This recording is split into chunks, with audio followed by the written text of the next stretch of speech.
Ringo, vous apparaissez à Toulouse avec l'ouverture du restaurant Jim Macaron, après 13 années de silence médiatique.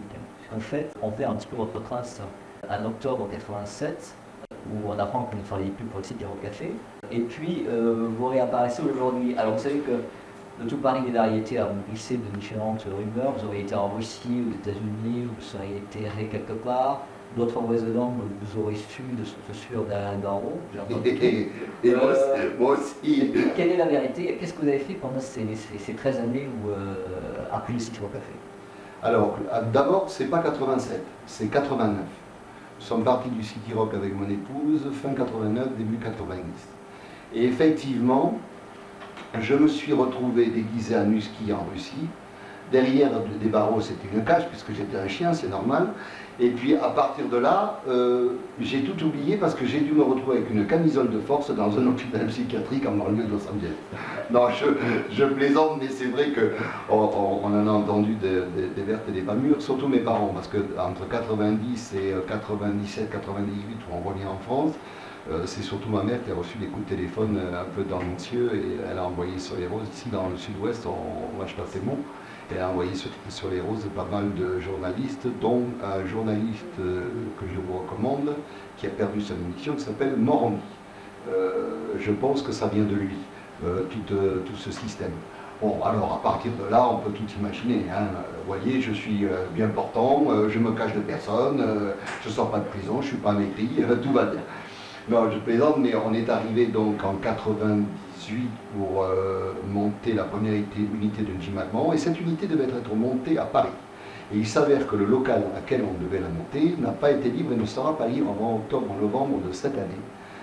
Et le Jim Macaron va donc voir le jour à Paris en octobre ou en novembre. Et comme on voulait redescendre sur Toulouse, et que le président du TFC, M. Rubio, avec qui on entretient des relations excessivement étroites et privilégiées, nous a proposé ce local, puisqu'il est propriétaire de l'immeuble, nous a proposé ce local, et plutôt que d'attendre de laisser partir ce local, on a préféré monter le pilote à Toulouse. Voilà, c'est aussi simple que ça. Pourquoi vous avez arrêté Site Hero Café en 89? Vous êtes discuté avec notre associé à l'époque, Michel Axel? C'est pas une dispute, c'est franchement plus que ça. C'est comme si vous étiez associé. Vous voyez le film Ni au-dessus d'un bol de coucou? Alors imaginez que vous êtes associé avec un des malades qui sont à l'intérieur de ce local, et à partir de là, essayez de voir quelle association et quelle progression vous pouvez avoir avec un concept tel que le City Rock Café. Non, c'était bien que ça se termine comme ça parce que ça devenait délirant. C'était pas possible. Je préfère ne pas en parler parce que c'était ridicule, ça devenait ridicule. Donc aujourd'hui, vous êtes installé à Toulouse, donc avec l'ouverture de Jim Macaron. L'idée de la restauration, ça vous vient d'où? Ça nous vient avec mon épouse de très loin. Quand on s'est rencontrés en 81, le 6 mai d'ailleurs, plus précisément, 81, c'est une date importante parce que ça m'a marqué après et puis ça continue à me marquer. Moi j'avais décidé d'arrêter ce métier, et puis Annick était hôtesse de l'air sur des longs et des moyens courriers, et puis on a décidé ensemble de faire autre chose. Quoi, on n'en savait rien. Alors on est parti, c'est là que je suis parti aux États-Unis, m'expatrier, parce que j'étais recherché par toutes les polices du monde entier. On est parti aux États-Unis, et puis aux États-Unis on a passé à peu près 4-5 mois sabbatique, à savoir ce qu'on allait faire ou pas faire. Comme par hasard, on s'est retrouvé à Miami à rencontrer des gens qui travaillaient à Orlando, à Disney. Et on a sympathisé avec ces gens. Et ces gens nous ont fait rentrer dans un milieu que l'on ne connaissait pas, de restauration à concept, de restauration en thème. On a commencé à côtoyer des gens du Hard Rock Café. Et puis voilà comment on a appris notre métier, on a pris goût à ça, et puis on est revenu à peu près 4 ans et demi après avec l'idée du City Rock. Je dois dire, il y a une chose que je voudrais dire, parce que on n'est jamais mieux servi que par soi-même, et comme je me fais suffisamment descendre à droite et à gauche, je voudrais remettre les choses à l'heure, les pendules à l'heure. C'est que quand on est revenu avec l'idée du City Rock Café, c'était en partie parce qu'on avait vu un concept qu'on avait trouvé fantastique, c'était le Hard Rock Café, et ça le prouve tous les jours, puisque c'est une chaîne qui est florissante.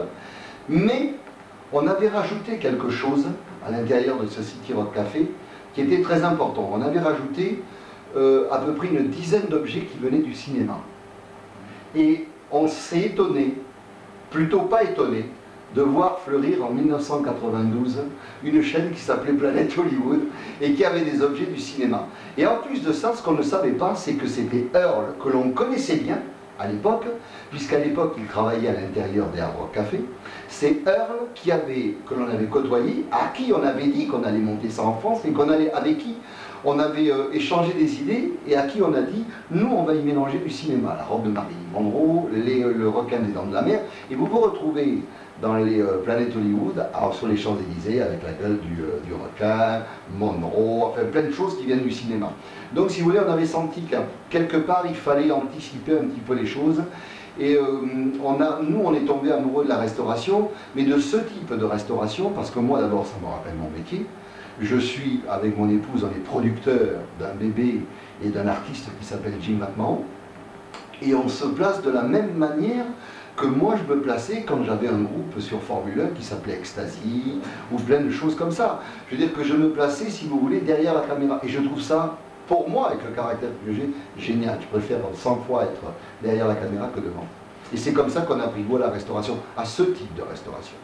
Parce que si vous voulez, je ne peux pas dire, c'est pas parce que je vais aimer un plat que je vais l'imposer à la carte ou que mon épouse va l'imposer à la carte. On a un fil conducteur de cartes et après le dialogue est ouvert avec tout le monde. On est avec les 4 ou 5 postes que je viens de vous citer qui sont importants. Puis on se met autour d'une table, on fait un petit briefing, on se dit voilà, on va faire ça, ça, ça, ça et ça.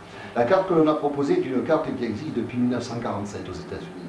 C'est une nourriture typiquement américaine avec des sandwichs, des burgers, des salades, avec des spécialités, avec des gros desserts. Mais dans certains diners aux États-Unis, ils ont augmenté avec 20 ou 25 pizzas différentes, avec une pâte fine, et où, si vous voulez, c'est quelque chose qui s'amalgame très bien. On a aussi du Tex-Mex, mais du Tex-Mex revu et corrigé par la Californie, la basse Californie. C'est-à-dire, c'est pas une nourriture typiquement mexicaine. Elle a un dérivé mexicain, mais elle est remise au goût américain, basse Californie. C'est quelque chose qui vous correspond complètement en fait. Ah oui, moi je trouve que d'abord ça vous fait descendre le food cost et vous pouvez avoir un ticket moyen qui est très important. C'est-à-dire on peut se permettre d'arriver ici dans une ville comme Toulouse, si vous voulez manger à midi pour 68 francs, je peux vous assurer que vous avez un repas complet, et puis un bon repas. Et si vous voulez manger à la carte pour 100 ou 120 francs, vous pouvez le faire sans aucun problème. Mais avec ce que vous mangez, je défie n'importe quel autre restaurant de pratiquer les mêmes prix. C'est impossible. Parce que si vous voulez, c'est le produit de base que l'on achète qui ne revient pas très cher. Et la manière dont nous on l'agence, eh ben, ce prix-là, il est tout à fait raisonnable. C'est une clientèle essentiellement jeune que vous visez? Non. On avait pensé que ça allait être une clientèle que jeune. Et ce n'est pas une clientèle que jeune, c'est ce qu'on appelle la clientèle de Denver, 7-77 ans. Le dimanche, on a un brunch. C'est les enfants, on s'occupe des enfants, on les maquille, il y a des surprises, il y a des clowns, il y a des choses comme ça. C'est les enfants qui prennent les grands-parents, et on se retrouve avec un restaurant de 7 à 77 ans, même plus. Vous utilisiez déjà cette expression à l'époque du Cidro Café, je crois. Mais parce que c'est ce concept-là. Parce que Planète, c'est ce concept, parce que Hard Rock, non. C'est pas ce concept. Hard Rock, c'est un concept d'initié. C'est-à-dire que si on n'aime pas la musique hard rock très forte, il ne faut pas y aller. Parce que on est complètement décalé. Mais Planète, c'est ce concept, Rainforest Café, c'est ce concept, et c'est ce concept-là qui va prendre, pas forcément Jim McMahon, pas forcément Planète, pas forcément ce dont je vous ai cité, mais c'est ce créneau-là qui est un créneau important et porteur. La preuve, vous avez, même si hard rock ne rentre pas dans ce créneau, il y était au début. Parce qu'au début, ça n'était pas un style victorien, c'était un style restauration américaine comme on fait nous, ici à Toulouse, et il a 27 ou 28 ans d'existence. Si Planète ne fait pas trop de conneries, ils existeront dans 10 ou 15 ans. Je veux dire, et vice-versa pour les autres. Puis il y a plein de restaurants aux États-Unis qui ont des concepts comme ça, et qui existent quand vous pensez, par exemple, que le Jim McMahon aux États-Unis, il a été créé en 1947. Je veux dire, c'est pas hier, quoi. C'est très vieux. Prend des décisions ensemble, mais c'est elle qui fait les plans. C'est elle qui réagit sur la déco à 100%. C'est elle qui a un contact avec le personnel. Bon, Emmanuel, c'est différent. Emmanuel Clément rentre avec nous, il est avec nous, c'est notre associé. On discute à 3. Moi, je ne suis là que pour faire ce que je fais aujourd'hui, c'est-à-dire de la promo. J'espère que je le fais bien. Pour un petit restaurant de province, on s'est pas mal, trop mal débrouillé. On a envahi toute la France avec notre restaurant. Mais si vous voulez, je préfère... Alors, on discute de tout. Je suis au courant de tout. Mais je veux dire qu'au départ, la moindre petite idée, c'est Annie qui la développe. Le moindre petit grain de sable, on le démêle ensemble. Mais c'est plus elle qui va, elle est beaucoup plus diplomate que moi. Je suis un peu du sud-ouest, moi, et quand ça m'arrive, de temps en temps, j'ai des petits coups de gueule. Mais bon, ça... Avec le personnel, ça se passe bien? Non, non, pas avec le personnel, jamais, jamais avec le personnel. Si j'ai un coup de gueule, vous savez, j'avais vu un dessin animé de Tex Avery il y a des années, ils étaient en train de percer un coffre-fort, et le shérif dormait dans la pièce à côté, et chaque fois, le type se foutait un coup de marteau sur le doigt, il partait en haut de la colline, et il criait en haut de la colline. Ben, je fais un peu pareil, quand j'ai quelque chose, ça bout dedans, je vais dans un bois et je pousse un grand hurlement. Donc je plaisante, mais c'est avec le... Non, j'ai pas de... On n'a aucun... Moi, j'ai aucun souci avec le personnel. Je parlerai plutôt pendant les travaux où il y a des gens qui faisaient pas ce qu'on avait envie qu'il fallait faire. Bon, alors j'explose assez facilement, mais je sais aussi me retenir. J'ai pas de... Mais elle fait tellement mieux ça que nous. On a 60 personnes, 40 personnes en salle et 20 personnes en cuisine. Et à partir du moment où vous atteignez des cadences de 600 à 700 couverts jour et que vous générez un chiffre d'affaires important, je veux dire que vous prenez toujours des risques. Oui, financièrement, oui, on a pris des risques. Je ne vous dirai pas combien, mais on a pris des risques. Le restaurant est ouvert maintenant depuis 1 mois et demi. Oui. Le premier bilan, c'est quoi? Ben, le premier bilan, il est très positif. On fait environ à peu près 4150 couverts semaine, c'est pas si mal que ça, et le bilan il est positif. Vous savez, on a entre Annick, Emmanuel et moi, je pense qu'on a une grosse qualité. C'est-à-dire que quand on a tort, on va très très vite pour changer. Là, on a eu tort sur un ou deux détails, et parce que vous ne pouvez pas, même si vous êtes pro jusqu'au bout des ongles, vous ne pouvez pas tout maîtriser d'un coup, et on a changé très vite. Mais le premier bilan, il est très très positif. D'ailleurs, on cherche un local pour Montpellier, et on cherche un local pour Lille, pas pour Paris, puisqu'on a déjà. C'est assez étonnant parce qu'à la base, vous étiez un étudiant en philosophie générale, vous êtes à Paris à passer votre licence, je crois. Vous vous destinez à quoi à l'époque? Mais je devais être prof dans un lycée et apprendre soit le français, soit la philo à des jeunes. Et avant de commencer, j'ai eu une évolution très facile. C'est-à-dire qu'à partir du moment où je me suis rendu compte que j'allais être dans une classe de 30 ou 40 pisseurs, que j'allais être obligé de leur inculquer dans la tête des idées qu'on m'avait inculquées, mais qui ne m'avaient pas forcément convaincu, mais pour gagner ma vie, j'allais être obligé de leur faire croire que j'y croyais, déjà, ça me gonflait. Alors, avant de faire quoi que ce soit, j'ai décidé d'aller à Paris et de faire je ne sais pas quoi. Je pouvais faire du théâtre, du cinéma. De la vie de voiture aussi, pareil. Non, alors ça c'est entièrement... Voilà, ça c'est le genre d'info que j'ai jamais pu démentir, mais que je démentis avec un plaisir inavoué, c'est que ça c'est une idée à carême. Parce qu'à l'époque, il fallait venir d'un milieu petit, populaire et pas très élevé, pour pouvoir faire rêver les autres en disant si lui est arrivé, moi pourquoi pas, nanani, ce qui est une connerie monumentale, hein, je m'empresse de vous le dire. Parce que ça n'a pas amené plus ou moins de clients, j'y crois pas. Par contre, je n'ai jamais lavé de voiture. La vraie histoire, c'est que je suis arrivé à Paris, la sœur de ma mère habitait à Paris, ils avaient 3 enfants, et ma cousine était au conservatoire. Et je suis arrivé donc avec ma valise un soir sur la gare d'Austerlitz. C'était le 28 janvier 1968. Et je me suis retrouvé, d'abord, mon oncle n'avait pas pu venir me chercher. C'est la première fois de ma vie que je foutais les pieds à Paris. Il fallait que j'aille de gare d'Austerlitz à Montmartre. Je crois que j'ai fait 7 ou 8 fois le tour de Paris en métro. Ça a été catastrophique.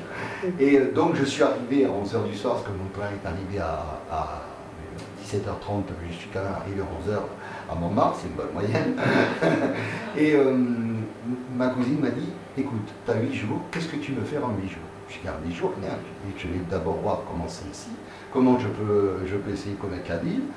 Et puis un soir, c'était à la fin de mon séjour, au bout des 8 jours, elle me dit, on a une bande de potes, elle me dit, si tu veux, viens avec nous, on dîne au restaurant, viens avec nous. Et là, j'ai connu un gars qui s'appelle Et malheureusement, il vient de nous quitter il n'y a pas très longtemps, qui s'appelait Zazie, Xavier Gélin.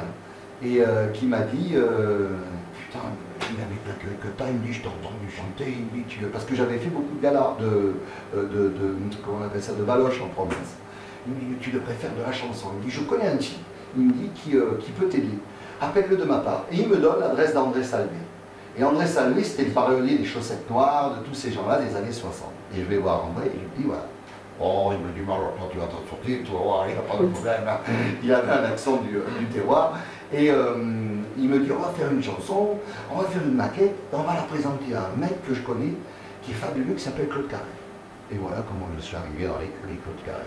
Mais il n'y a pas eu de lavage de voiture, Claude Carré s'est pas arrêté en disant celui-là il est très bon. Non, il avait le pif, mais pas autant que ça. On a parlé des éditions Touti, il avait contacté à l'époque une certaine Catherine Clément. Ah, Catherine Clément, oui, Touti, chez Touti. Et elle m'a donné donné beaucoup de chansons. Et Catherine Clément, c'était la belle-sœur ou la cousine, je crois, d'André Salvé. Et je sais pas ce qu'elle... Après, je crois qu'elle est dans le cinéma maintenant, il me semble. Je crois qu'elle travaille avec... comment il s'appelait le directeur d'Europe numéro 1, je me souviens. Non, c'était appelé Kelman. Kelman, qui maintenant est producteur de cinéma. C'est un voilà aussi qui m'a bien aimé aussi à Europe 1, juste avant. Donc Claude Carré, en fait, à la base, il vous a pas signé le contrat de suite, parce qu'apparemment on était en 68, et votre premier disque est Non, non, parce que il ne m'a pas signé le contrat tout de suite. Il m'a dit, tu ne peux pas, je n'ai pas le temps de m'occuper de toi. Il va falloir que tu te débrouilles tout seul à trouver du matériel. Je peux vous dire que pour un type ça fait un mois qu'il est à Paris, trouver du matériel, c'est quoi faire? C'est aller sonner à toutes les productions. Alors, on m'avait donné une liste. Et c'est là que je vais m'amuser avec mon ami Paul de Senneville, parce qu'il y a très peu de gens qui connaissent cette histoire, et même pas du tout. J'ai sonné à une porte chez Paul de Senneville. Je suis tombé sur un type qui s'appelle Olivier Toussaint, qui m'a dit, moi je ne peux pas prendre de décision, mais Paul, il me dit, tu viens de la part de qui? Je dis, de la part de Claude Carré. Tu as signé un contrat? Non. Ah ben il me dit, alors à ce moment-là, il me dit, travaille avec nous? Non. Je dis, j'ai donné ma parole à Carré que je cherchais du matériel. Je dis, vous pouvez m'aider, ou je m'en vais. Et de Senneville était dans le bureau d'à côté. 30 secondes avant, il n'était pas là. Il était en réunion, mais 30 secondes après, il était là. Il est venu et il me dit, on ne peut rien faire ensemble. Physique ingrat, trop grand, pas de matériel. Moi, je te donne comme conseil, tu rentres à Toulouse, parce que tu ne feras jamais de carrière. Je le salue à ce brave Paul, il est très... il avait aussi le pif là où je pense. Et j'ai fait le tour. Et puis je suis tombé sur un type qui s'appelait Guy Bonardo, qui a, je ne sais pas qu'est-ce qu'il est devenu par la suite. Et il est mort? Ah, je ne sais pas du tout, j'ai perdu sa trace. Et qui m'a donné une chanson qui s'appelait L'Homme. On en a, Carrère m'a signé un contrat. Alors justement, ce premier contrat, il vous consacrait en tant qu'artiste maison. Oui, oui. À l'époque... j'étais à 5% du groupe. Voilà, c'était les 3% à l'époque qui étaient en vigueur. Non, moi j'étais à 5% du groupe, parce que j'étais à 5% du groupe, parce que j'avais entendu dire qu'il y avait des gens qui étaient à 5% du groupe, et j'avais dit c'est 5% du groupe, où effectivement, maintenant que je connais tout le monde, je vais aller me barrer un petit peu à droite et à gauche, j'ai fait du chantage.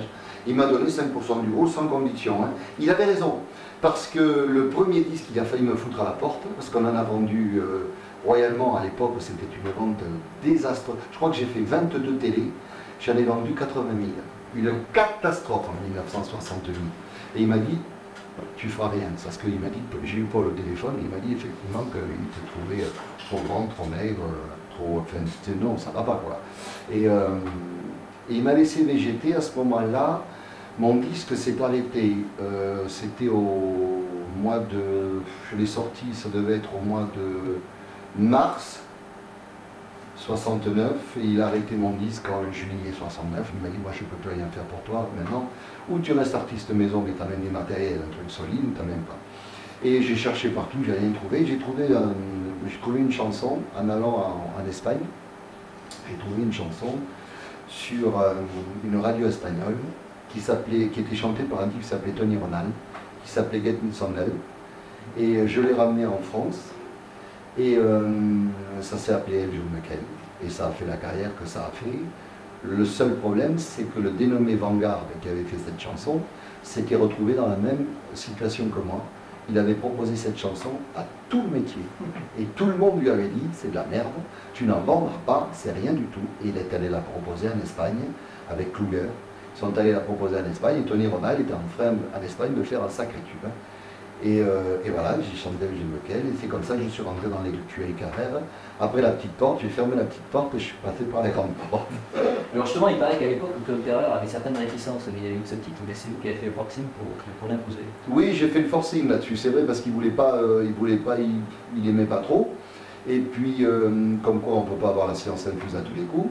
Et puis, mais Claude, c'était un... Il a gardé ça d'ailleurs, parce que je l'ai vu il n'y a pas longtemps.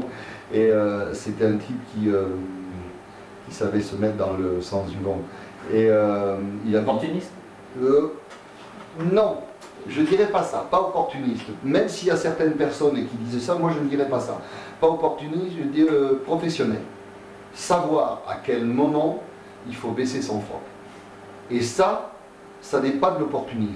Enfin, moi je ne l'ai pas ressenti comme ça. Parce que je l'ai vu faire, moi, dans plusieurs opérations à haut niveau, je l'ai vu faire la même chose. Et c'est, je ne dirais pas opportuniste, je dirais affairiste. Et c'est différent.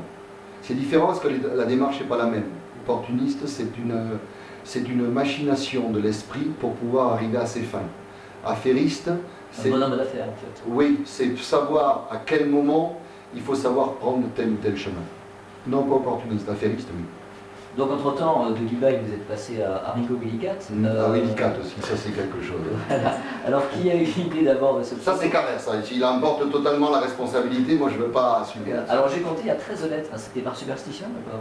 Oui, le 13 c'est une catastrophe chez Claude. Ça n'a pas dû changer d'ailleurs, on n'en a pas reparlé, mais ça n'a pas dû changer. Oui. Et régulièrement, quelques mois après, Ringo Willicat est devenu simplement Ringo. Il paraît que c'est parce qu'un journaliste de Télépoche, vous auriez appelé Ringo WC, c'est vrai ou pas? Non, c'est pas pour ça. La vraie histoire, c'est quand je me suis retrouvé à la première émission de radio avec Bouvard, qui m'a dit, alors il avait fallu inventer une histoire pour expliquer à Bouvard que Willicat, il fallait que ça ait une histoire. Que Ringo encore, bon, ça passait, mais Willicat... Alors, on avait inventé cette histoire, c'est que j'avais un chat qui s'appelait Willy et qui était mort il y a peu de temps. Et puis pour ça, à la mémoire de ce chat, on avait appelé Ringo Willy. Et Bouvard, qui était un type extraordinaire, me regarde et me dit « Mais heureusement que vous n'avez pas eu un chien qui s'appelait Médor, sinon aujourd'hui vous appelleriez Ringo Médor-Top. » Alors je lui dis « Oui, c'est un peu ça. » Et voyons, car écoutez, ça se passait au Châtelet. Voyons, il me dit « Je crois qu'on a fait une connerie. » Non, je dis « Je crois que tu as poussé le bouchon un peu loin. » Je dis « Alors il va falloir enlever, et voilà. » Non, WC, oui, c'est venu ça a fait le tour de Paris 100 milliards de fois, mais c'est pas pour ça qu'on a changé de nom. Et puis de toute façon, c'était pas... Je vais vous dire, il croyait tellement peu en moi, Carrère, que le premier 30 cm, le premier 45 tours que j'ai sorti, de Seineville, lui avait tellement foutu dans la tête que j'avais un physique ingrat, que j'avais pas ma photo sur le premier 45 tours. Justement, c'était un marketing assez subtil, c'était censé éveiller la curiosité du public, le fait de... Tiens, et bon oeil, le marketing subtil, c'est vraiment pas ça du tout, c'est ce que je viens de vous expliquer, oui. Vous avez souffert de ça? Ah, non, du tout. Non, mais l'histoire est drôle quand même. Et c'est pour ça, bon, alors, après, bon, ça s'est arrangé, mais... Je veux dire, au départ, c'était assez grotesque. Donc, en fait, au départ, vous commencez à travailler avec Claude Carrère. Vous aviez quel genre de rapport? C'était patron-employé, d'égal à égal? C'était... Non, pas d'égal à égal. Pas au tout début, pas les 2 premières années. Les 2 premières années, c'était, et je l'avais assimilé comme ça, tu fermes ta gueule et tu m'écoutes. Point final. Mais je ne pensais pas, moi, au fond de moi, je l'ai fait, moi, volontairement. Je ne pensais pas au fond de moi que je pouvais apprendre différemment de ça. J'avais pensé que si je fermais ma gueule en face d'un type qui avait 30 ans de métier, j'apprendrais 3 fois plus vite. C'est ce qui s'est passé. Alors les auteurs que vous avez eus au début, entre autres Guy Dubois Darvaux, Claude Carrère aussi bien sûr. Jean Schmitt. Oui, Jean Schmitt. C'est vous qui les aviez choisis? Vous aviez parlé avec Carrère, il vous les imposait complètement? Non, ça dépendait. C'était lui soit qui les amenait, soit avec Jean Schmitt, on avait une première phrase. soit avec Vine, elle m'appelait, elle me disait comment tu crois. Comme j'ai travaillé à la fin avec tous les gens avec qui j'ai travaillé, bon, je veux dire que tout le monde a été surpris quand j'ai fait le Corbeau Noir, que ce soit Rodagil qui fasse les paroles, parce que bon, je veux dire, mais j'avais appelé Étienne, je lui avais dit, lui c'est drôle que tu m'appelles, il me dit on n'est pas dans le même créneau. Alors j'ai dit, mais justement, j'ai dit, moi je veux un truc, je dis, je veux que tu me fasses des mots qui sonnent avec la finalité de l'anglais. Alors je lui dis, tu m'écris une histoire qui tienne à peu près debout, et je lui dis, je veux les sons. Je dis, parce qu'on est dans une période de son, les gens se foutent du tiers comme du quart de ce que l'on dit. Après, j'ai travaillé, je ne me souviens plus, mais j'ai travaillé avec plein de gens avec qui, soit c'est moi qui les amenais, soit c'est Claude, soit des fois même c'était Jean Schmitt qui amenait, parce qu'il ramait au milieu d'un texte avec Carrère et moi, on amenait Evelyne, tout le monde se mettait, puis on se retirait de la signature ou de la co-signature, on se renvoyait l'ascenseur. Je veux dire que c'était assez familial, il n'y avait pas de, on n'imposait rien, tout le monde travaillait pour que le produit sorte et soit le mieux ficelé du monde. Et cette équipe s'entendait bien entre eux et vous? Oui, moi j'ai jamais eu de problème avec qui que ce soit. À part les 3 ou 4 personnes que je l'ai dit à la radio, j'ai pas eu de problème. J'ai pas eu de problème avec qui que ce soit. Vous avez travaillé à Mémé Ibac aussi? C'était quel genre de personnage? Ah, Mémé, oh, c'est un comique, Mémé. Non, mais déjà Mémé, quand vous voyez arriver Mémé, c'est déjà un personnage. Mais j'ai un peu moins travaillé avec Mémé, bien que ce soit lui qui se soit occupé de ma promo au tout début. Mais il venait surtout avec moi, Mémé, en dédicace et en gala. Et puis après, bon, il a monté sa propre boîte et... Vous avez senti les tensions entre Carrère et lui? Oh oui, ça se sentait, ne serait-ce qu'à l'achat des voitures. Il y en a un qui a acheté une voiture plus grosse, c'est pas 48 heures après, il y en avait un qui avait la voiture la plus grosse. Mais je crois que ça, ce genre d'action, ce sont des personnages qui souffrent d'être méconnus. Parce qu'ils ont besoin d'une certaine reconnaissance quelque part. Moi, je me souviens avoir vu Mémé ou Claude aller dans des restaurants toujours les mêmes, parce qu'on recevait. Donc, donc dans ce lieu-là, c'était une star. Alors moi déjà, je n'aimais pas le mot star, parce que tout le monde là dans cette équipe employée, on est tous des stars, des machins. Bon, j'aimais pas trop. Mais oui, il y avait des tensions qui étaient drôles. Et ça a mal fini, parce qu'à force de faire monter la mayonnaise, elle finit par déborder. Mais je veux dire, au départ, c'était comique, quoi. C'était extraordinaire. Vous avez vécu la période où Mémé Ibac a raflé Karen Cheryl à Carrère? Non, il n'a pas raflé du tout, non. Carrère n'a pas voulu s'occuper de Karen Cheryl. Je vais vous dire pourquoi il n'a pas voulu s'en occuper. Parce que déjà, il avait une fille, c'est très dur de faire la carrière d'une fille. Quand Karen Cheryl est arrivée, moi je sais que Carrère, je le sais parce que j'étais présent, n'a jamais voulu s'en occuper. Il a voulu distribuer, il a voulu promouvoir, il a voulu chercher des chansons, faire ce qu'il y avait à faire, mais surtout pas. Il savait, pour s'en occuper, ce qu'il fallait faire. Comment s'est passé la rencontre avec Daniel Vanguard qui, après, dans les années 80, a fait, je pense, notamment Ottawa et Très bien, il est très bon contact avec Daniel, on s'entendait à merveille. Il m'appelait, j'ai un début. Pour vous citer n'importe quoi, c'est qu'on partait sur n'importe quoi. Par exemple, Trop belle pour rester seul, c'était, on s'appelait à 3 h du matin et ça devenait Choubinana, Dubivava. Je veux dire, et puis on partait là-dessus. Mais qu'est-ce que tu penses, c'est un riff. Et j'ai dit, moi, il faut continuer, il faut aller là-dessus, il faut travailler là-dessus. Et puis bon, je veux dire, moi j'ai eu des contacts. J'ai jamais eu un mot, ni venant de moi, ni venant de lui, plus haut que l'autre, et pourtant on a travaillé 15 ans ensemble, sans problème. Et c'était pareil avec les autres auteurs-compositeurs avec lesquels vous avez travaillé pendant l'époque Carrère? Oui, j'ai fait 2 chansons avec 2 Italiens, je crois les plus gros Italiens qui ont fait le plus grand nombre de droits en Italie, c'est Cotugno et Pallavicini. Et ça a été une période de ma vie où mais je suis mort de rire. J'étais mort de rire. Toto Cotugno, c'était les tontos à lui tout seul. Et puis l'autre, quand il faisait une fausse note au piano, qui présentait une maquette, paf, l'autre il foutait une bête derrière la tête. C'était un film de De Funès, c'était extraordinaire. Et j'ai aussi gardé longtemps avec Pallavicini, non, parce qu'il y voyait moins à la fin, il pouvait plus faire son métier, mais Cutugno, il continuait. C'était drôle, quoi. J'étais à une première à l'Olympia. Ils étaient tous les deux assis à côté de moi et à un moment donné il y a eu une panne de lumière et il y a un type qui est arrivé sur scène pour s'excuser, il s'est travé dans un film et Cutugno c'était un enfant et Cutugno était le seul sur 3000 mecs à se lever, à dire bravo, il croyait que c'était un effet comique et le pauvre mec il était tombé dans la fosse. grand musicien, et Pallavicini, il a dit, mais qui, les crétines? En fait, c'était drôle, quoi, c'était deux personnages, et puis ils ont fait tellement de tubes en France, mais magnifiques. Il y en a un que j'ai raté d'ailleurs, et à cause de Canard, voilà. Derrière l'amour. Je l'ai eu 15 jours. 15 jours, j'ai eu la chanson, celui qui m'a fait rater. Enfin bon. Alors à cette époque-là, vous commencez vraiment à gagner le cœur du grand public, hein, après le jeu de Quel. Est-ce que ça va créer des tensions par contre au sein des artistes carême qui avaient le même créneau que vous? Il n'y avait pas d'artistes carême, il n'y avait pas. Il y avait Santiana peut-être, Guy Bonardo? Non, il n'existait pas, ils sont arrivés bien après, ils sont arrivés 3 ans après. Bonardo, il n'existait pas, il ne vendait pas. Santiana, il n'existait pas. Hervé Villard était chez Carême? Non, bien après, 5-6 ans après, ils sont arrivés. Non, au départ, moi, pendant les 3-4 premières années, moi j'étais tout seul chez Carême. Il y avait 2 artistes chez Carême. Il y avait Sheila et moi, point final. Mais après, il y a eu Karen Cheryl qui est arrivée par intermédiaire de Mémé, et puis après il y a eu Santana, après il y a eu Christian de Lagrange, mais tous ces gens-là sont arrivés bien après, et d'autres maisons de disques. C'est là qu'est arrivé Annie Marquand, puisque de Lagrange arrivait de chez Barpé avec Norbert Allemand. Puis vous avez aussi, un petit peu avant votre premier disque, je crois, en 70, joué dans un roman photo. Dans un roman photo intitulé Une hôtesse nommée Sheila. Ouais. C'était prémonitoire. Hein. Vous incarniez le rôle de Steve Morel, je crois. Steve Morel, je ne me souviens pas du nom. Steve Morel, mais c'était prémonitoire, voilà, parce que c'était un peu... Oui, j'étais pas connu, j'avais pas fait de disque. Et ils avaient besoin d'un soi-disant... Heureusement que c'était pas de Saint-Ville qui faisait le casting, sinon j'étais bon encore. Ils avaient besoin de jeunes premiers, et j'avais été pris comme ça, et parce que Carrère m'avait un peu imposé.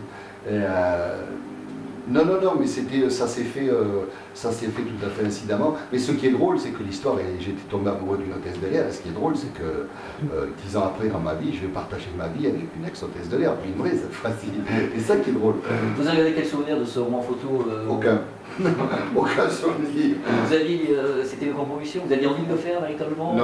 Non, parce que ça ne m'amusait pas du tout, parce que pendant des jours et des jours, 8 jours d'affilée, il faut savoir quel costume vous prenez, parce que la photo d'avant, il faut la noter, non, c'est un enfer. Et puis on était avec un gars qui était adorable, un Italien qui faisait des photos, mais qui était lent, comme c'est pas possible. Non. J'ai pas regardé un bon, ça m'a pas marqué quoi. Hein.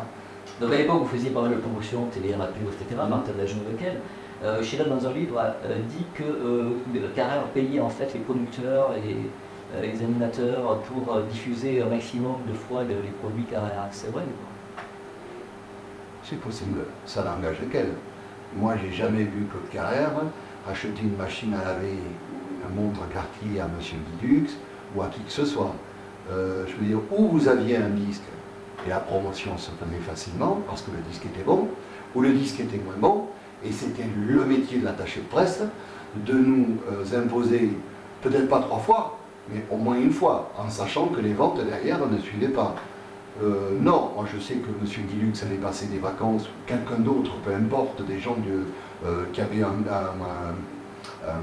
poste important dans des radios, des choses comme ça, allaient passer des vacances chez Claude ou même chez moi, parce que chez moi j'ai reçu souvent assez Guilux ou de Piquer, et je n'avais pas de...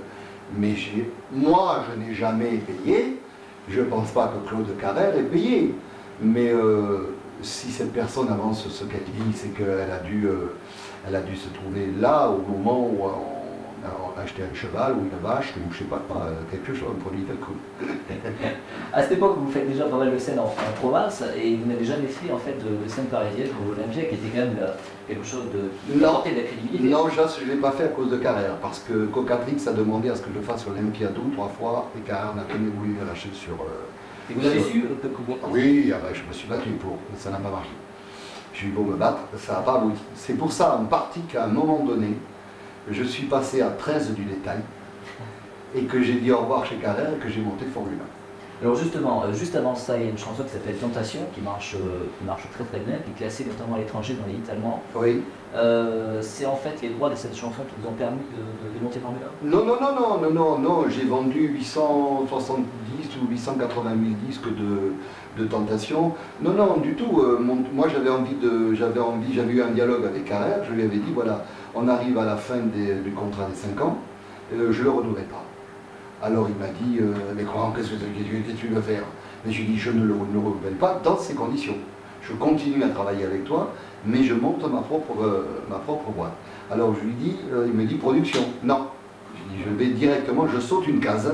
Je dis, je ne touche pas 200 francs. J'ai dit, je saute une case et je monte une maison de disques. Et on s'est accordé. Et à partir de là, j'ai travaillé sans contrat. Ni lui, ni moi n'étions liés. On était liés moralement, c'est tout. Et je suis passé à 13 du détail. Après, je suis arrivé à la fin de Formule 1, quand j'ai décidé de partir de Formule 1, de dissoudre Formule 1, je suis arrivé, j'étais à 16 du détail. Il n'y avait pas beaucoup d'artistes dans le show business à cette époque-là. Je crois qu'il y avait Eddie Mitchell qui était à 18 du détail, mais moi j'étais à 16 du détail. Donc en fait, avec votre carrière, la rupture en quelque sorte de la production, c'est passé sans gros problème? Ah, sans problème, non. J'ai dit que je vendais mon catalogue chez RCA parce que je savais que j'allais partir du métier que lui ne voulait pas me racheter. Et c'est pas tout à fait ça. Lui, il voulait, il y avait quelqu'un, un artiste qui était près de lui qui ne voulait pas qu'il me rachète. Mais je pense à personne. Oui, non, je ne peux nommer personne. Mais moi, je ne fais pas de bouquin en me disant, ça, c'est... J'y suis allé, elle m'a dit, bon, je ne peux pas. Hein. Alors, il faut que tu ailles, il me dit, moi, je te conseille d'aller voir Darou chez RCA, et c'est comme ça que tu es dans le monde. Alors, au départ, chez Formule 1, vous commencez votre carrière avec La Rupture, un titre presque de circonstance. Et le vrai grand succès au niveau de Formule 1, c'est Les Oiseaux de Thaïlande. On avait vendu avant, on avait vendu un titre, je suis resté numéro 2, j'ai pas eu de pot, mais je suis resté numéro 2 pendant tout l'été, derrière Joe qui avait l'été indien, avec un titre qui s'appelait Rossana. Lui, il en a vendu 1,6 million ou 1,7 million, et moi j'en ai péniblement vendu 500 000. Oui, mais je veux dire que je suis resté... on a eu des beaux succès sur Formule 1, on a eu Rossana, on a eu Tentation, on a eu Rossana, on a eu Les Oiseaux de Thaïlande, on a eu Le Corbeau Noir. Qu'est-ce qu'on a j'ai encore, je me souviens très bien. Non, je m'en souviens. Goodbye Elvis, ça a été une très bonne vente. On a fait quand même 1,50 million de Goodbye Elvis. Hein. Justement, vous l'avez sorti en fait 2 mois après la... Daniel, on était en studio avec Daniel. On était en Belgique en studio avec Daniel et pendant la pause, on a appris la mort d'Elvis Presley. Vous faisiez une autre chanson Oui, on faisait autre chose. On était en studio pour faire la chanson de rentrée. J'avais un titre qui n'avait rien à voir avec Goodbye Elvis. Et quand on a entendu ça, on a dit, ben, il y a 5 musiciens, on est 7, on sait chanter tous les 7, on va faire une Jordan, et on va s'en rapprocher le plus possible de ce qu'ils faisaient au début. On a fait Goodbye Elvis, on a abordé le nouveau. Pour vous, le truc, c'est une référence, la référence. La référence, oui. Bah, c'est-à-dire que ils avaient tout compris, quoi. En octobre 77, c'était la pleine période disco. Vous n'avez jamais eu, il y a beaucoup d'artistes français qui se sont mis au disco. Vous n'avez jamais eu envie, vous aussi, de bifurquer vers le disco? Non, parce que je pensais, moi, que je ne voulais pas, entre guillemets, bouffer à tous les râteliers. C'est-à-dire, on se met à une période, à une époque, et puis après, on y reste. Regardez ce qu'il... Moi, il y a des tas de gens qui sont restés, qui au jour d'aujourd'hui ressortent des disques, mais de disco. Alors, ils sont restés dans le disco. Je veux dire, c'est une image, et bon, et je ne voulais pas, moi, rentrer là-dedans. À cette époque-là, il faut que vous sachiez que je sentais déjà que j'allais sortir du show business. Alors, déjà en 77. Oh oui. Ah ben oui, puisque moi, 4 ans et demi après, j'allais rencontrer mon épouse. J'étais en plein divorce, je ne vivais plus moi avec mon ex-femme. Et puis bon, j'avais déjà des velléités de départ, mais très précises. Alors à cette époque-là, durant la décennie des années 70 ou 71 79, vous avez connu pas mal d'artistes français de légende qui sont disparus aujourd'hui. J'aimerais que vous me parliez vraiment de 4 d'entre eux. Le premier, c'est Claude François, bien sûr. Claude, oui, je le connaissais bien. J'avais des contacts très étroits avec Claude. Et c'est pour moi, au niveau du professionnalisme, c'est le monsieur qui avait tout compris dans l'évolution et dans l'adaptation de ce qui se passait aux États-Unis pour pouvoir la servir sur un plateau à des Français, mais revu et corrigé à notre niveau. C'était quelqu'un de hyper professionnel, très méticuleux, malheureusement, parce que ça lui a coûté la vie. C'était... invivable, il paraît. Invivable, oui, mais moi... invivable, mais... très enjôleur, il savait vous taper sur la tête, mais 30 secondes après, il savait aussi faire de vous son meilleur copain. C'était un type, c'était un peu une anguille, hein, il était insaisissable. Mais moi, le côté invivable, je ne l'ai pas trop connu. Je ne l'ai vu, on s'est vu qu'après les télés, on s'est vu que dans des soirées où il y avait des jolies filles, on s'est vu que dans des endroits très précis et où on n'avait pas trop à parler de métier. Ce qu'il faut que vous sachiez, c'est que quand Claude est mort, on était, je tairai le nom des deux autres artistes qui devaient s'associer à Claude et à moi. On voulait monter une maison de disques qui allait pas s'appeler United Artists, mais qui était très près de ce système-là. Et ça devait se faire dans les 15 jours qui ont suivi la mort de Claude. Et dans les 4 que nous étions, il y en avait 2 qui sont toujours en vie et qui sont très très importants en France. Donc si vous voulez, on allait quand même faire, parce qu'on s'était rendu compte, en tant qu'indépendant, parce qu'il n'y avait pas que moi qui avait des problèmes avec le Marseillais, on s'était rendu compte que les maisons de disques indépendantes, les petites maisons de disques comme nous indépendantes, on était un peu boycottés par les gros distributeurs, voilà. Alors on avait décidé de faire corps et ça allait fonctionner, je crois que ça allait fonctionner. Bon, le dessin on a voulu différemment, ça s'est passé comme ça. Jodassin. Jo, c'était mon voisin. Jo, c'était un type extra, il habitait à 150 mètres de là où j'étais. Et d'ailleurs ce coin là, il est marfré. Mais enfin c'est une aparté ça. Mais le problème c'est que je ne le voyais pas trop souvent à Jo parce qu'il avait une équipe un peu différente. Même si cette équipe, du début, c'était les coproducteurs de mon ex-femme, puisque Play était devenu, au départ, c'est Play, en fin de compte, qui a lancé Sheila. Carrère était accolé, mais c'est Play qui savait tout ce qu'il fallait faire. Et puis c'était différent. Alors moi j'avais quand je le voyais sur un plateau, ça allait. On s'est rencontrés dans plusieurs restaurants, parce que sur la côte, on fréquentait à peu près les mêmes coins. Et puis on s'est reçus 2-3 fois, mais c'était un type extra. C'était un petit peu plus situé, c'était quelqu'un de très... c'est quelqu'un avec qui on avait plaisir à dialoguer à n'importe quel niveau. Dalida. Dalida, ça c'est extraordinaire, parce que Dalida avait une image de chanteur populaire, et c'était ce qui n'empêche pas, mais on ne savait pas derrière Dalida quel puits de silence il y avait. Dalida était une fille excessivement cultivée, c'était une fille qui était très réservée, très timide, et que je connaissais bien, qui était... de tous les mecs que j'ai rencontrés dans le show business, t'es le seul qui sache de se foutre de ta gueule. Tu te fous de ta gueule, il me dit, tu te tournes en dérision. Et je trouve ça génial, il me dit. Ça veut dire que quelque part, il me dit, tu te prends pas au sérieux. Plus que quelque part, je ne me prends jamais au sérieux. Puis il me dit, c'est évident, ça se sent, il me dit, et puis c'est très drôle. Puis il m'avait fait 1 ou 2 interviews pour le petit rapporteur, où j'étais tombé dans son panneau, on avait exactement fait ce qu'il voulait, donc c'était drôle. Voilà. Après, non, j'ai pas eu de... Non, Joël, je la connaissais pas très bien. Non. En 73, vous sortez Les Gros de la Venise avec Sheila. Ouais.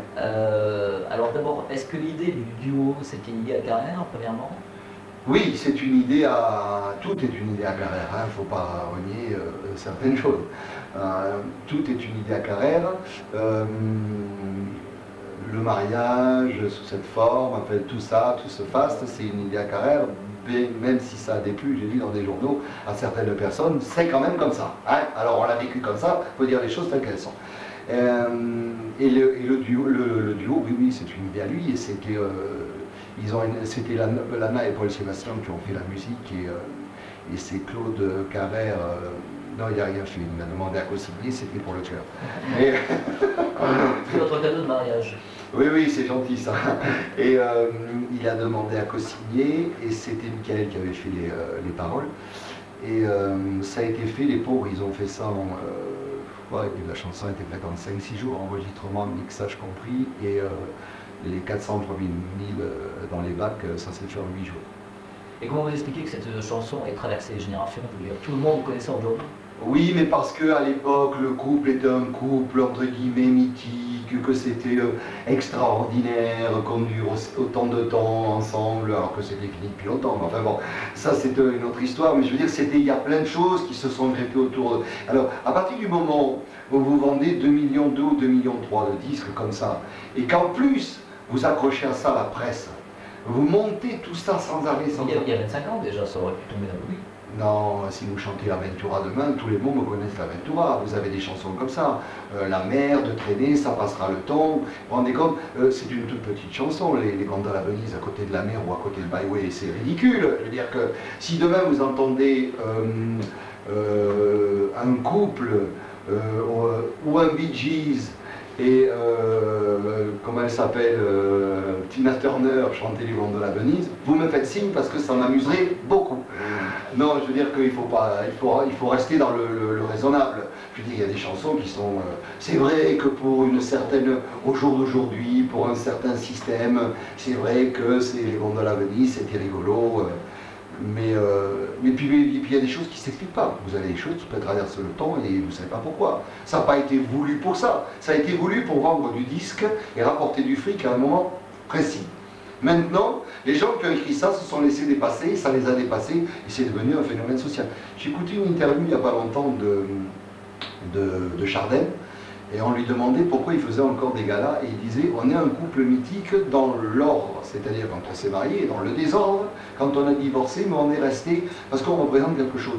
Et bien c'est ça, mais il n'explique pas lui non plus. Il dit la seule explication c'est qu'effectivement c'est devenu un phénomène social. Mais c'est quoi le phénomène social? On ne sait pas, parce que si on va plus loin, chaque fois, si on fouille un peu plus, on va avoir du mal chaque fois à expliquer.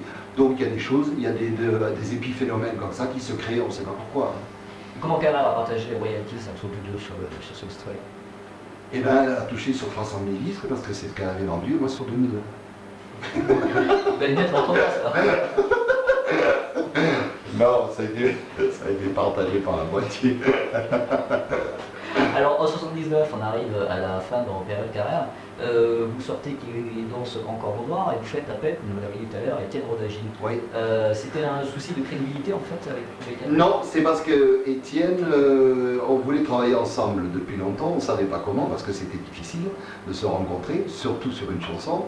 Et puis je lui dis, écoute, j'ai entendu un truc des... Ah, il m'a dit le truc des Buggles, c'est génial. Et j'ai dit, je crois que je vais le faire. Alors il me dit, et lui il me dit, je te fais les paroles. Et voilà comment ça a démarré, ça a été aussi simple que ça. Non, non, il n'y a pas eu de grande élaboration métaphysico, socio-politico. Non, non. Et dans la foulée, vous sortez un album live pour la première fois, enregistré aux arènes de Fréjus le 28 juillet 79. Oui, alors ça a été un grand moment parce que je retrouvais la plupart des musiciens de Claude qui jouaient avec moi, dont le chef d'orchestre qui était Sylvain Bezin, avec qui je faisais pas mal de studios. Et puis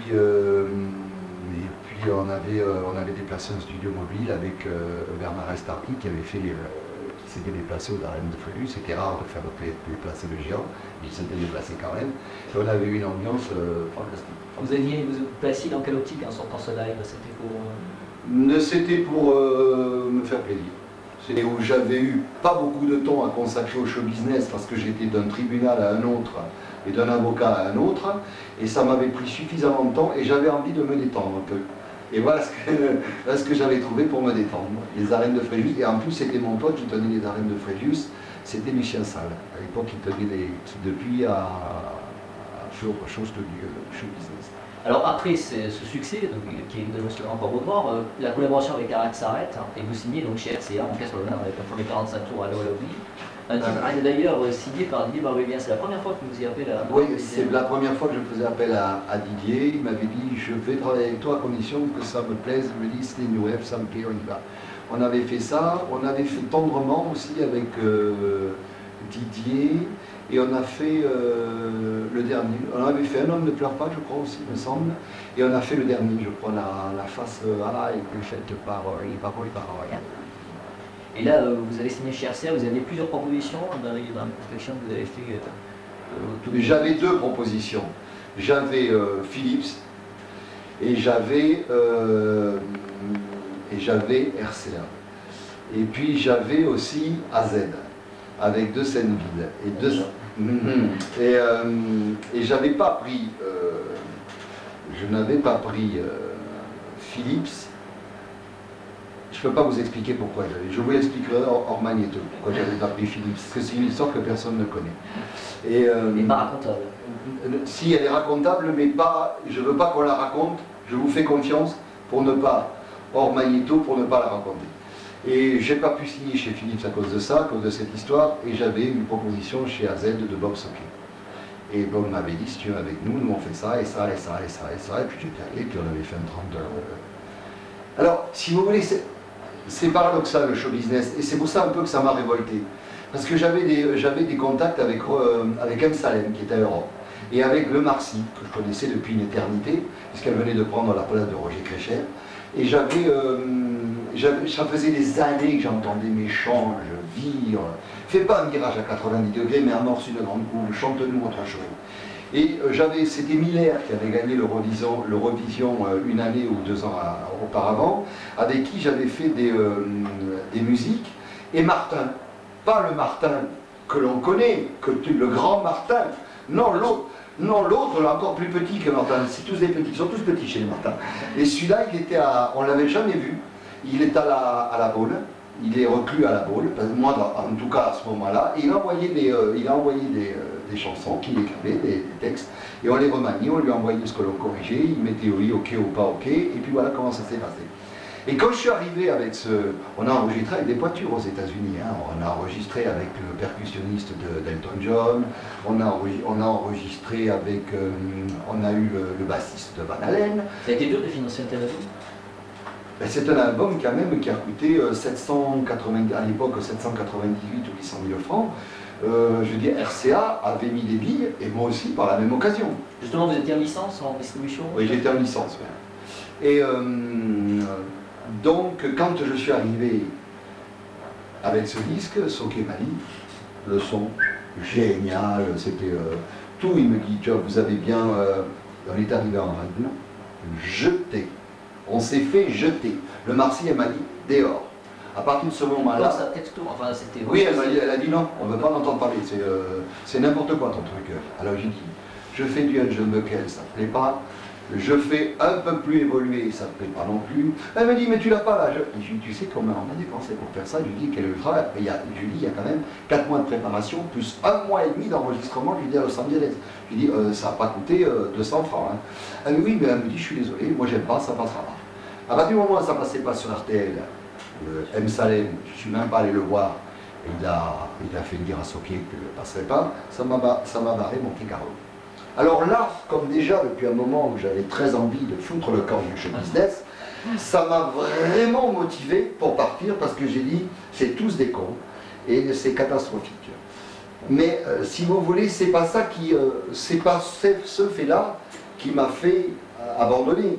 Puisqu'après ça, Socquet m'a dit, bon, je crois qu'on va arrêter notre collaboration là, c'est pas possible. J'ai dit, non seulement, je te le demande, mais en plus, j'ai dit, j'écris comme quoi je m'en vais tout seul. Parce que je veux même pas que tu me donnes l'indemnité ou de quoi que ce soit. On s'arrête là en contrat et c'est terminé.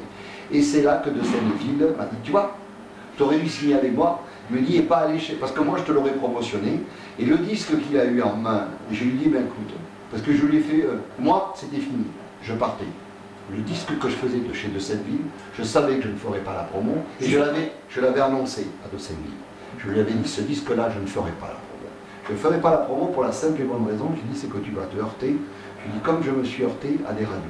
Alors je t'avertis, franchement, je le fais pour te contenter. Je lui ai dit, je ne te coûte pas cher. Écoutez, il m'a donné une avance de 100 000 francs. Hein, j'en avais vraiment pas besoin. Et j'en avais rien à foutre. Je lui ai dit, il me dit, je veux, on signe un contrat, qu'on ne dise pas dans tout Paris quand tu vas marcher, que je t'ai eu pour rien. Ben, je lui ai dit, c'est pas un problème, je lui ai dit, parce que je ne marcherai pas. Alors je lui ai dit, tu fous 100 000 balles à l'air. Donc on a fait ce disque. Nous, on est partis aux États-Unis, c'était à ce moment-là, c'était en 80. 83? Non, 81. Oui, 83. Oui, 83. On est parti en 83. Mais ce disque-là, j'ai pas fait la promo. Et il s'est retrouvé devant le même problème que l'Ange Exterminator. C'est-à-dire que les gens n'avaient pas envie en radio, tout ça. Mais vous savez, je pense que Monique Le Marcy, elle m'a vu d'un mauvais œil à partir du moment où il y a eu ce problème entre Sheila et moi. Elle a entendu, cette brave dame, trop de choses négatives. Elle n'a pas eu l'intelligence, parce que je pense que c'est une question d'intelligence, de se renseigner par elle-même. Voilà. Alors bon, on ne peut pas lui en vouloir maintenant, c'est une mamie et tout. Hein. Mais elle a fait quand même, j'ai entendu quelqu'un il n'y a pas longtemps, qui était très content à la télé, Marc Lavoine, qui a dit enfin le Marcy prend sa retraite. Hein, donc, ça, vu les générations qui ont coulé entre lui et moi, je me suis dit qu'elle emmerdait d'autres mecs que moi. Hein. Il n'y a que Mike Rome qu'elle n'emmerdait pas. Oui, alors justement, je voulais revenir pour l'album L'Ange Exterminateur. Le contenu était bon. Est-ce qu'il n'y a pas une erreur au niveau de la pochette qui était quand même assez dure et un titre, L'Ange Exterminateur, qui était quand même assez dur? Est-ce qu'à ce niveau-là... Oui, mais je veux dire, on était dans le système où c'était une décadence. C'est vrai qu'on ne savait pas comment ça allait, le monde allait évoluer. Et puis on avait senti qu'effectivement, il y avait un type qui allait...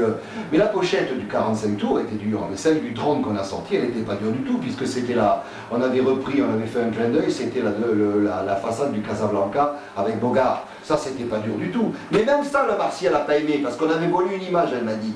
Le Marcy, mais elle était dans tous les coups, le Marcy. Hein. Et ce que je veux dire, c'est que après, oui, c'est devenu dur avec la croix, les machins.